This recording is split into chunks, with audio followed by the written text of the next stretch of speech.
My name is Victor Delaney. I'm 42 years old and I live in a sprawling estate on the outskirts of Dallas, Texas. I made my fortune the old-fashioned way, through hard work, calculated risks, and an unshakable belief in myself. They say money changes people, but for me it's been the opposite. It's given me the ability to control my life, to bend the world to my will, to give my family everything they could ever need. I'm sitting in my office now, reviewing some new investments, flicking through reports and projections like it's second nature. My empire has grown, and with it, my sense of security. It's all too easy to get lost in the numbers, the climb, the success, the validation that comes with each new deal. But in this moment, as I glance at my phone, something happens that shatters it all. Before I continue, kindly subscribe and comment where you're watching from. A text. From Eva. I'm done. I found someone better. I'm taking everything. Don't try to find me. I stare at the screen, unable to process the words at first. Feels like a slap in the face, a punch to the gut. I've given her everything, everything I've worked for, everything I've built. And this is what she's leaving me for? I glance at the time. It's still early, but my heart has already dropped into my stomach. The phone rings a moment later, Eva's name flashing across the screen. I don't answer. I don't know what I'd say to her right now. My thoughts are scattered, a storm brewing in my head. But I don't show it, not yet. I'm numb. It's the only way I can describe it. There's no anger, no immediate heartbreak, just an eerie silence in my chest. A part of me wants to yell at the screen to demand answers, but another part tells me that maybe, just maybe, she's doing me a favor. After all, I've always been a man who built himself up from nothing, who fought tooth and nail to be in this position. And now maybe it's time to fight back. I don't respond to her text. Instead, I turn off my phone and stare at the cold, familiar view outside my office window. The city is alive with movement, but here I am, stuck in the stillness.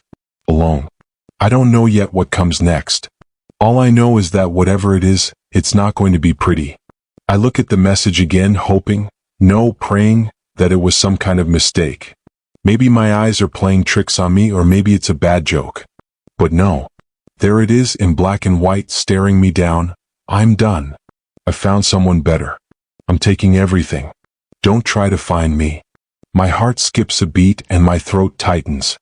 I glance at the phone, feeling the weight of her words like an anchor pulling me down. But as I scroll down, there's more. A screenshot. The bank account. It's all there. Several $1 million. Gone. The money I've worked so damn hard for. The savings, the investments, everything. Gone. Just like that. I can't breathe. For a moment, the world goes quiet. The hum of the office fades away, and I'm left alone with the cold, empty truth. This isn't just betrayal, it's calculated. It's been planned.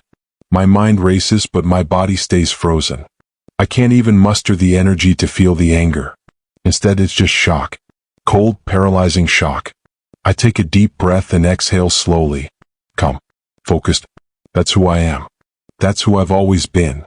I type a reply, my fingers steady despite the turmoil inside. Do what you need to do. I'll be fine. It's almost robotic, the words not reflecting the fire smoldering deep inside me. I hit send. The message disappears into the ether, but I can't shake the feeling that something inside me has already snapped. Without a second thought, I turn off my phone.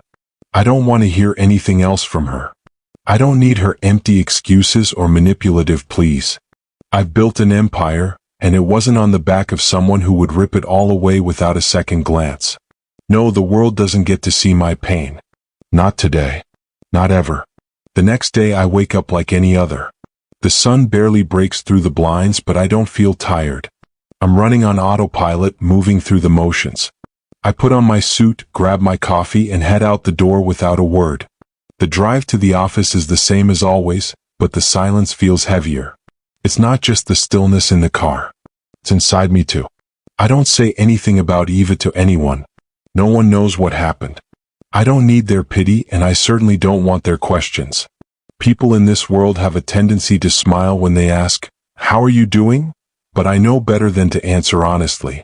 I arrive at the office, and for a while, I bury myself in work. The numbers on the screen blur together, and for a moment, I almost forget about the mess I'm tangled in. But then the phone rings.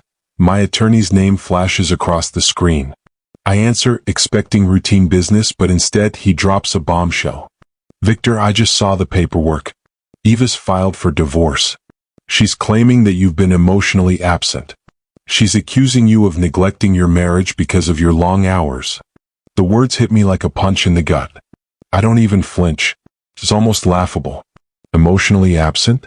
She's the one who's been stealing from me for God knows how long. She's the one who's been plotting behind my back. But here she is, playing the victim, spinning a web of lies. I set the phone down. My fingers hover over the desk for a moment, my thoughts scattered. The manipulation, the betrayal, it's all sinking in now. She's not just taking my money. She's trying to take my dignity too. Emotionally absent.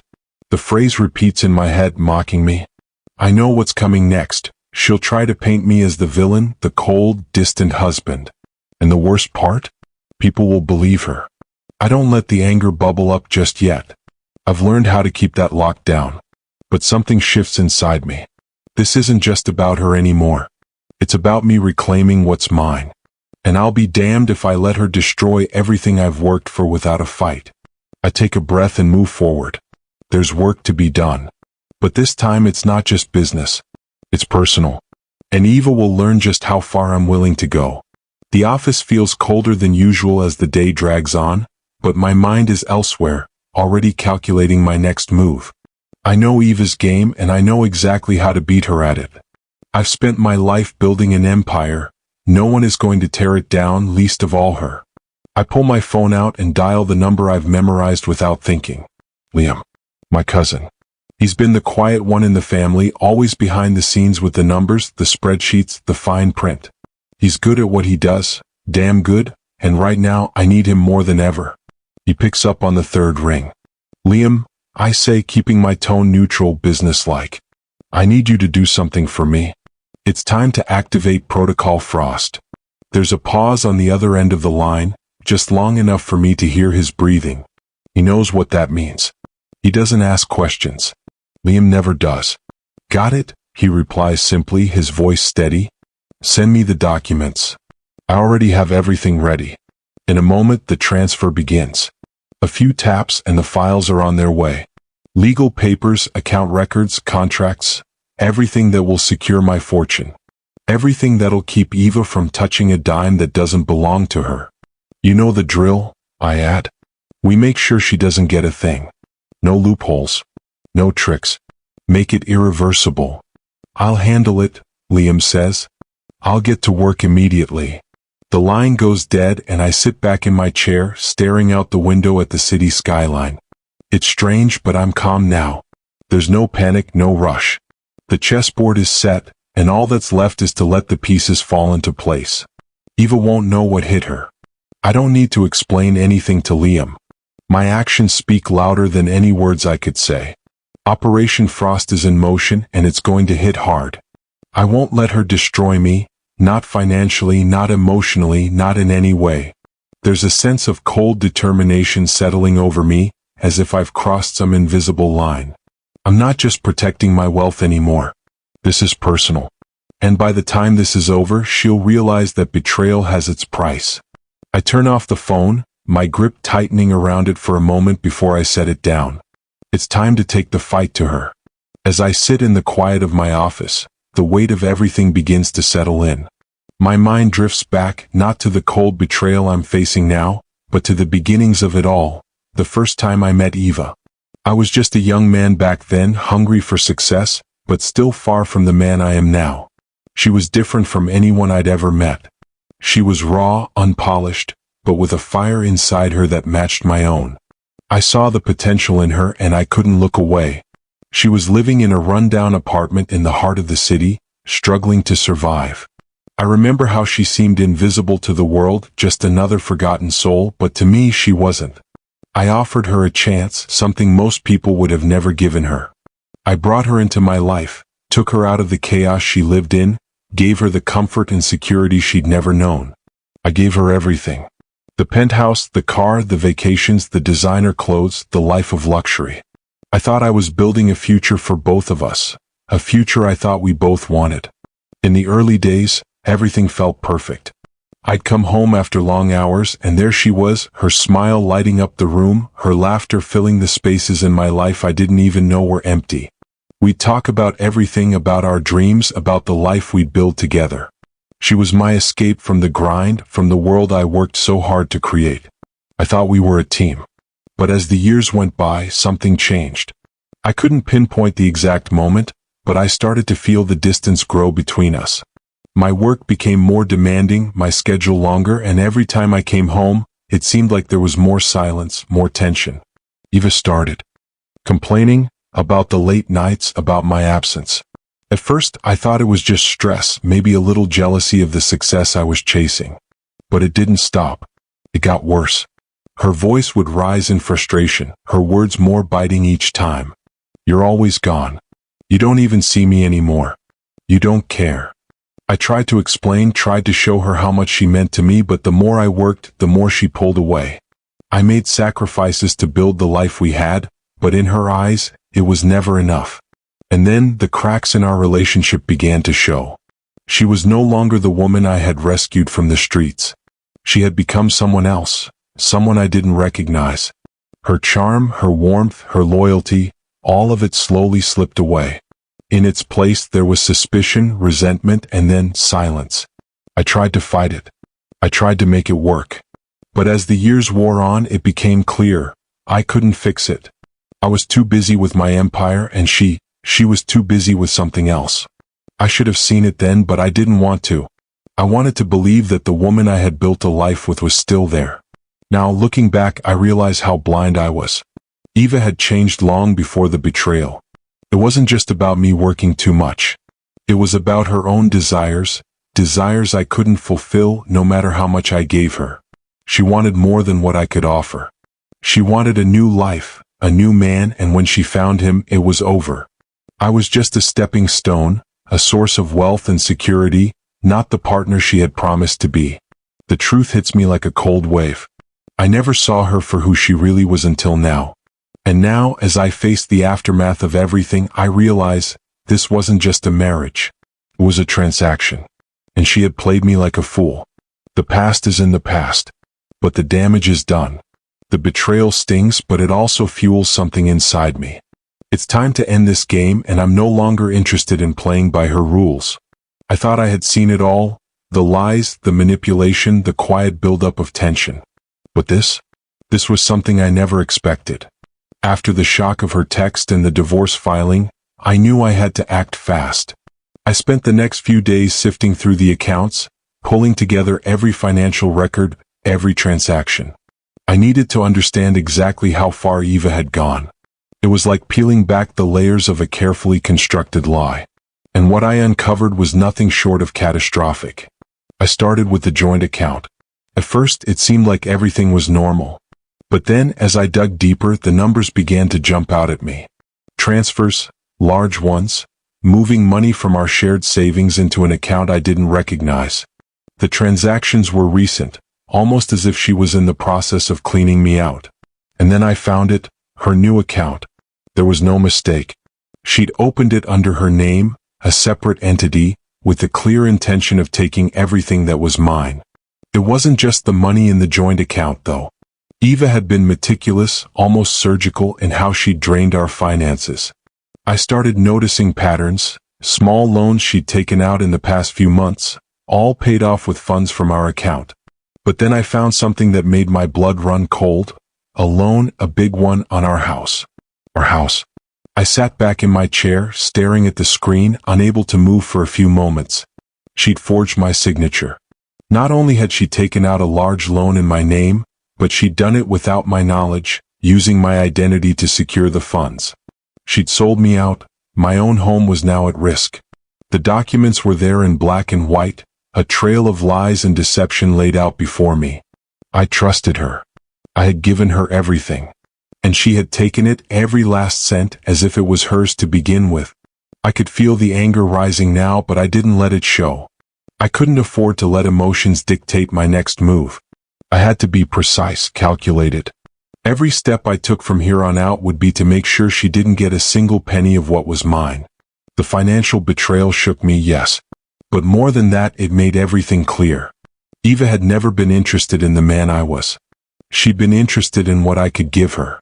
And now, as I stared at the wreckage she'd left behind, I realized that the woman I thought I knew was nothing more than a stranger. There was no turning back now. I was done playing her game. The pieces are starting to fit together, and the picture they paint is uglier than I imagined. I had to know more, about her, about him, about this whole mess she'd created. I wasn't just going to sit back and let her destroy everything. I call Liam. He's been invaluable, his skills in accounting and investigation far beyond anything I could have done on my own. I know he's been digging into her financials, but this time I need him to go deeper, much deeper. Liam, I need everything on Gavin, I tell him, keeping my voice steady. I need to know who he is, where he's been, and what his game is. This isn't just about the money anymore. I need to know who's been behind her. There's a long pause, but Liam doesn't hesitate. I'm on it. I sit in silence, my mind racing, thinking about everything Eva's done, how she's woven her web of lies and deceit, pulling in Gavin like he's some kind of savior in her eyes. It stings, but I won't let it break me. Not now. A few hours later, Liam calls me back. I can hear the seriousness in his voice. Victor, he starts, I've got what you asked for. It's not pretty. He walks me through everything.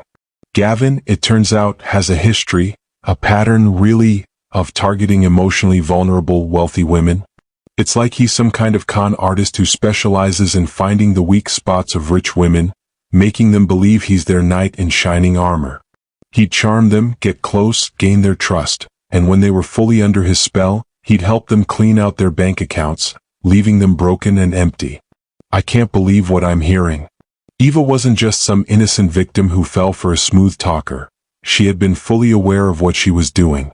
She had found a partner in crime, someone who was just as determined as she was to take everything I'd built. Liam continues, Eva's been seeing him for over a year now. She didn't just wake up one day and decide to leave. This was all planned. Every move she made, every step, it's all been part of her escape plan. She's been setting it up for months, using him to get what she couldn't get from you. I lean back in my chair, my thoughts racing. This wasn't some impulsive act. It wasn't a sudden decision made out of anger or frustration. Eva had been plotting this for over a year, preparing herself for a life with someone who would never truly care about her, someone who would only use her as a means to an end. The realization hits me hard.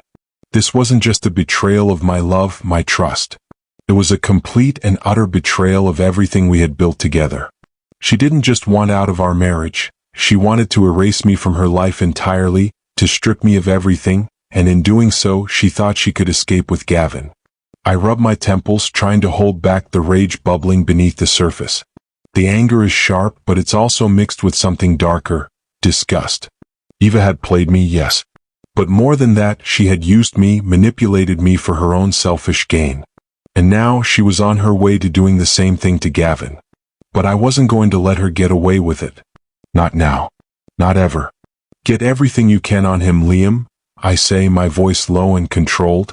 I need to know where he's been, who he's connected to. And we're going to make sure this ends in my favor. Liam doesn't need to hear more. He knows exactly what needs to be done. And I'm ready. Ready to fight back with everything I've got. I'm sitting in my office, staring at the screen, the weight of everything pulling at me when my phone buzzes. It's a voicemail from Eva.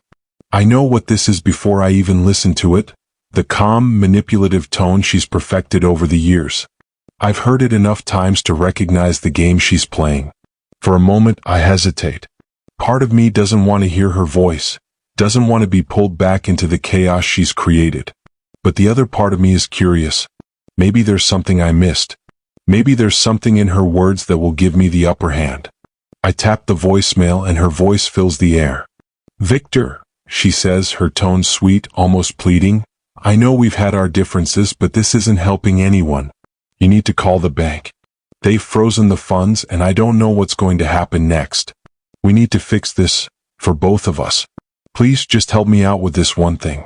I can't do it without you. Her words hang in the air, and I can almost hear the fake sincerity dripping from every sentence. She sounds so calm, so in control, like she's the one who's been wronged. The audacity of it hits me like a slap in the face. She's trying to play the victim. Again.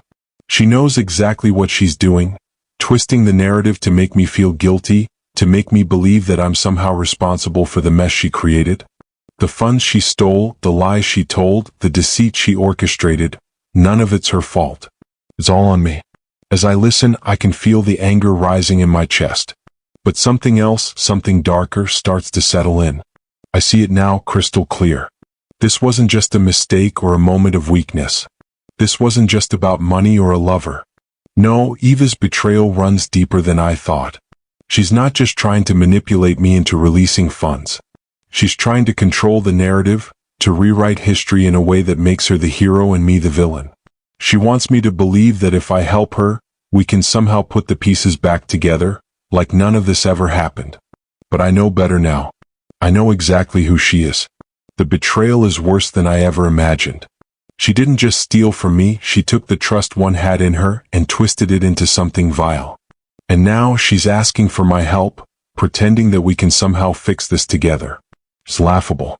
And it's disgusting. I end the call without saying a word, my hand trembling slightly as I drop the phone onto my desk. I've seen enough. There's no more room for doubt. She wants me to fix her mess. She wants me to play the fool again. But not this time. This time I'm done. I'll make sure she pays for every single thing she's taken from me, and this time there won't be any forgiveness. The courtroom is heavy with tension. I can feel it in the air, thick and suffocating as the final confrontation looms. My pulse is steady, my mind sharp. I've prepared for this moment, spent sleepless nights with my legal team, piecing together the truth, every lie, every deception. The plan is in motion and now, it's time for the final act. Eva sits across from me, her expression cold, eyes flicking nervously between her attorney and the judge. She's confident, almost smug, believing she has the upper hand. I can see it in the way she holds herself, the way she presents herself. She's been playing this game for months, thinking she could outsmart me, outmaneuver me. But what she doesn't realize is that I've been 10 steps ahead of her the entire time. Her lawyer stands and begins presenting her case. He's eloquent, well-practiced, weaving a tale of neglect and emotional abandonment. He paints me as the villain, distant, cold, too focused on my work to notice my wife's needs. But the story doesn't hold water. It's built on lies, half-truths, and manipulations. Then Eva's attorney presents evidence. Documents, emails, signed contracts, all meant to show that she's the one in the right. But as I watch her smugly hand over the forged papers, something shifts in the room. I see it in the judge's eyes.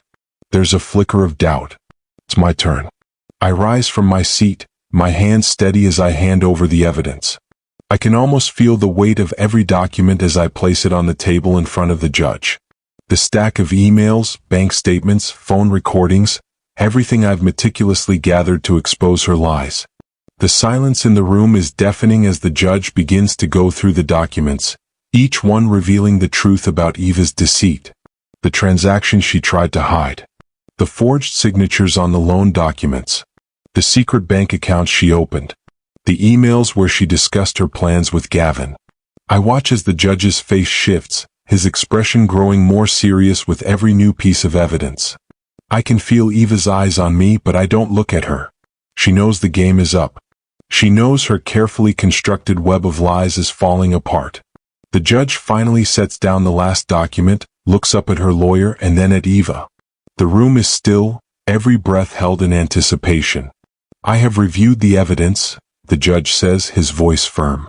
The actions presented before this court show a clear pattern of deceit, manipulation, and fraud.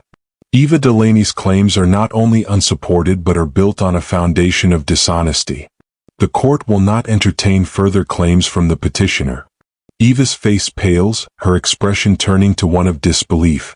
Her lawyer stammers, trying to salvage the situation, but it's too late.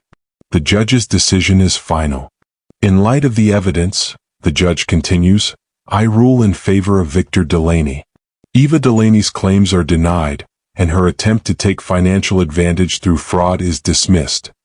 I don't feel triumph, not in the way I expected. There's no celebration, no sense of victory. There's just relief. The truth has won and Eva has lost. She stands, her face red with humiliation, but there's no satisfaction in it for me.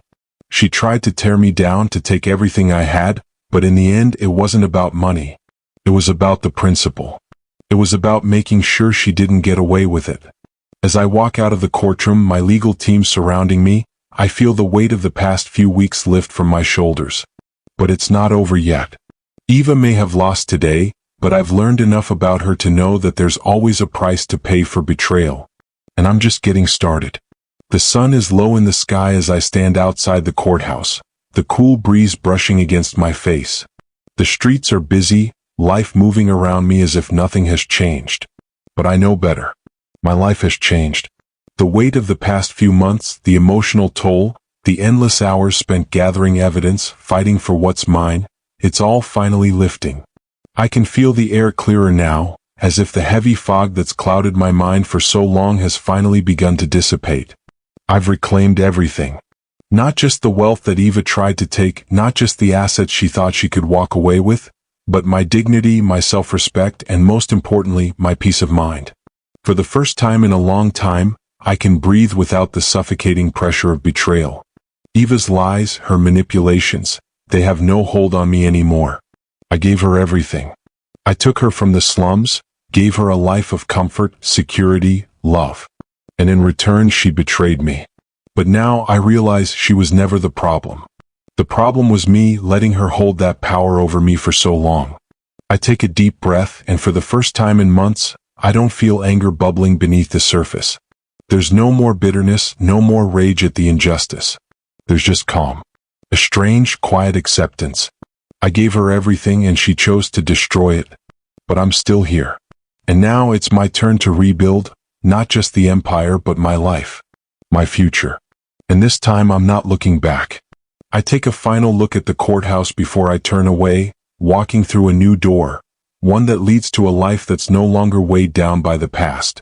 The road ahead is mine to walk, and for the first time in years I know where I'm going. There's nothing left to prove. I've already won.